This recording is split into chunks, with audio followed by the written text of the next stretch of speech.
The game I played most during 2025 would be Donkey Kong Bonanza. It's a great game. Yeah, I completed the whole thing, and that was definitely the one I spent the most time on. Another game that I haven't actually cleared yet, but I'm still playing right now, is Skate Story from Devolver. For one thing, I love being on the moon and skating around the moon and stuff. It's super fun. I can't actually ride a skateboard myself, but playing the game, I get to at least kind of feel like I can for a little bit. So I've been having a lot of fun with that. Skate Story plays really well on the Steam Deck, by the way, if you haven't tried it, that's how I played it. Yeah, really smooth. First 2 chapters.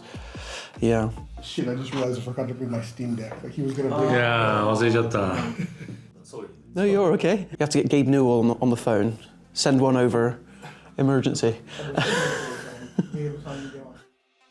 It wasn't really so much from something in the story that made me think, okay, let's add in all these different art styles and play styles and stuff. When we first started making it, originally we had planned to just basically do, full polygon, just all, 3D. But for a couple reasons, we decided to change that partway through. For one thing, if we did the entire game, it's, full 3D graphics and everything, that's gonna cost a lot of money and it's gonna take a lot of time. Another thing is when we started thinking about, okay, how are we gonna cut down a bit on cost, cut down a bit on schedule, and also what kind of new stuff can we put in the game? What kind of interesting stuff can we put in the game? One thing I thought of was, as Grasshopper, we have experience doing stuff like pixel art type games, just, straight up 2D graphic type games, as well as obviously, 3D games, full polygon and stuff too. We've got experience as a studio doing different types of art styles and play styles. And we've also got a lot of people in the studio who are really specifically good at, for example, a specific art style or a specific medium. We've got people who are really good at illustration, people who are really good at 2D art styles, people who are really good at pixel art and stuff, people who are really good at creating video. And I thought, okay, not only would it be interesting and just kind of cool to have all this stuff mixed in with the game, but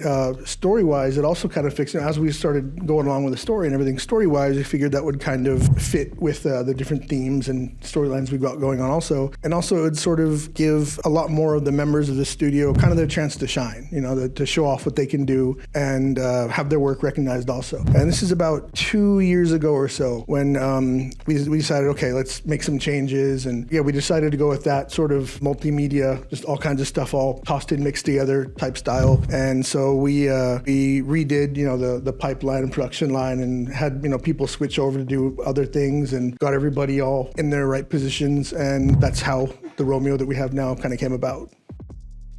When you make a game that's for example, all 3D, all full polygons, all open world, whatever, the whole game looks exactly the same, all the different levels and areas are the same. That can be easier for players to get into sometimes because they know what to expect. And, they start playing the game, they get used to it really quickly, and then they don't have to learn a whole bunch of new different play styles or, figure stuff out. But when you make a game like Romeo, where it goes from the kind of, 3D polygon, linear type areas to all of a sudden, old school sprite type game and the top down stuff and just all these different play styles and art styles and stuff. When you got all that kind of stuff mixed up, you really tend to worry about, is this just gonna confuse the hell out of players? Are they gonna start playing and be like, whoa, where'd this come from? Then they play through that part and then something else comes up and they're like, oh no, this came out of left field too, So when making the game, that was something that I had to be really careful about and had to make sure the staff was really careful about to make sure that all these different things sort of melded together smoothly and naturally. And it's obvious that, just by looking and by playing or looking at the game that all these different art styles and play styles are mixed in, but hopefully when the players actually get their hands on it, it's not too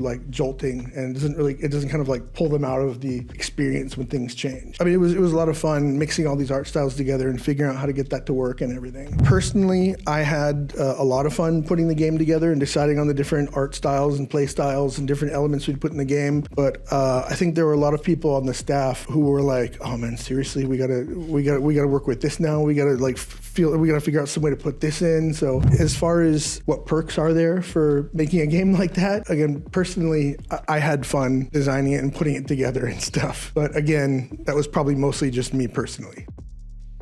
when we started out thinking of the main character for this game. Before that, obviously, as far as Grasshopper goes, the superstar of the studio would be Travis Touchdown, right? So when we first started coming up with the game and the character, I really wanted to make a character that would be really, kind of as you said, like, you see this guy, like, oh, that's the character from that game. A character that would be really individualistic and, if possible, somebody who could possibly even overtake Travis Touchdown as sort of like the symbol of the games that we make, We went through a bunch of different iterations of the character early on, did a lot of trial and error, but from pretty early on in the development stage, I had the idea, okay, I want this guy for most of the game to be like half human, half zombie. So we did a lot of like trial and error with that. We came up with the idea for like the mask or the masks that he has in the game. And as you said, yeah, there's definitely, especially in the second mask that Romeo has, there's definitely a lot of Gundam that went into that, myself included. But there's a lot of people in the studio who are really into Gundam, and so it was really easy to get ideas from that and take inspiration from that. Our concept artist Tadayuki Nomaru, he's the one who came up with the final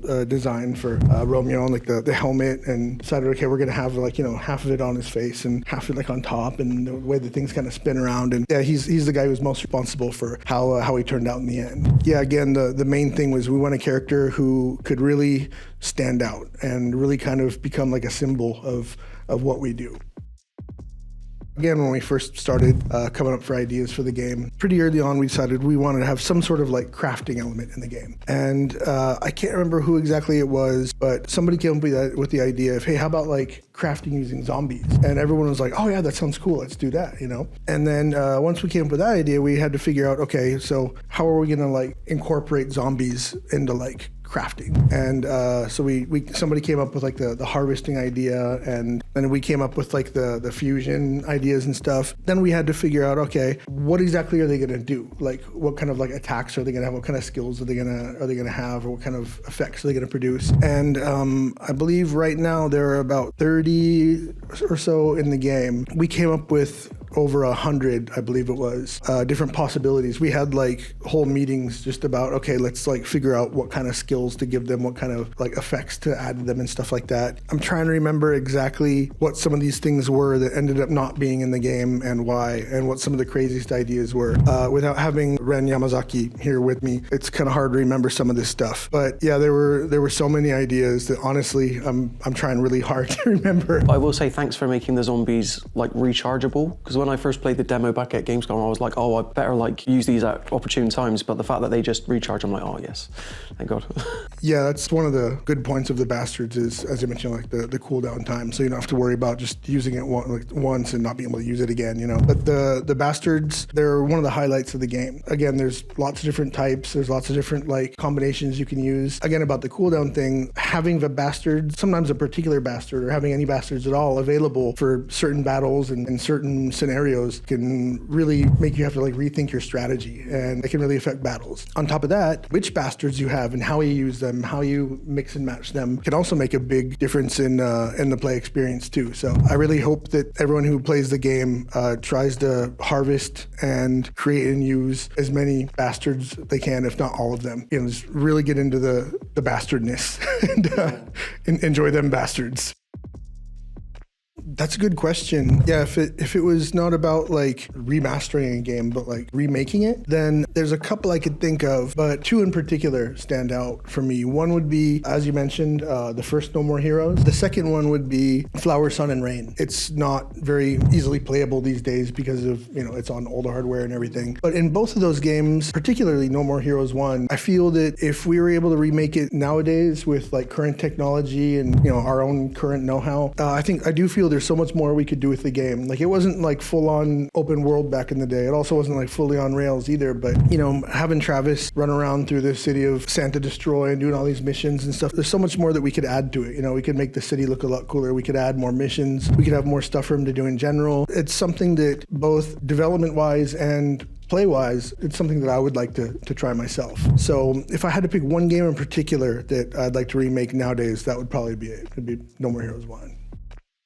Yeah, that is a serious question, so I'm going to try my best to answer it like seriously and honestly. So this is our 29th year in the industry. Next year will be our 30th anniversary. So we've been Grasshopper itself, and also I personally have been in the industry, been around for a while. There have been times where we've been mainly or totally independent. There have also been times when we're part of a group. For example, like right now, we've got a parent company, and if you've got a parent company, then that means that you're the child company. So it really is sort of like a parent-child relationship, There's certain things that you have to listen to when your parent company tells you to do them. There's certain rules you have to follow, certain things that you have to adhere to and everything. There are good things about being part of a group and having a parent company. There are also things that make things harder, just as there are good things about being an independent company, and there are also things that make it harder. For example, if you don't have your parents to like back you up and fall back on if you need like money or something, or you need help with something, So it really is hard to choose which I feel would be best for us and which I prefer. Right now, we're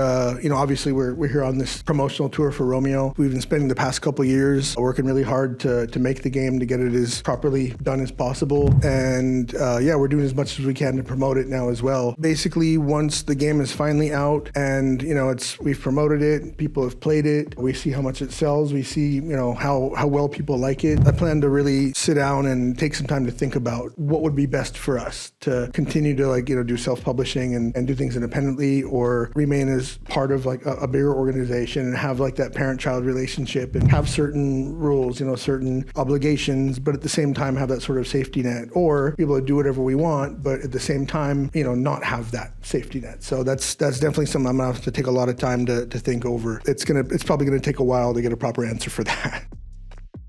We don't have anything concrete planned, like at all. It's just something we've been talking about for a couple of years now. But one of the first people that pops into mind would be Dennis Whedon from Denaton, the Hotline Miami team. I've been talking to him for years about, hey, we should do something together someday, And he, he's really good at creating art. And what I'd like to do is, take a long time to really get something cooking and really get into a game. Have him do the art, and I do like the game design and story and stuff. Yeah, again, nothing concrete's been decided. We don't have any contracts or promises or anything, but it's something we've been seriously talking about for a long time. At some point, let's get together and do this, Another person, and specifically IP, that I'd like to work with would be James Gunn. He's got a lot of stuff going on with like Warner Brothers and everything right now, and he's a really busy dude. Recently he's been doing DC stuff, after on top of the Marvel stuff and everything. Personally, I'd really like to do a DC IP-based game, and I think that if possible, if he finally has a bit of time open and is willing to do it, I think if I could do something from the DC universe with James Gunn, I think that could be something that would be really fun to make and probably really fun to play too. And the one thing in particular is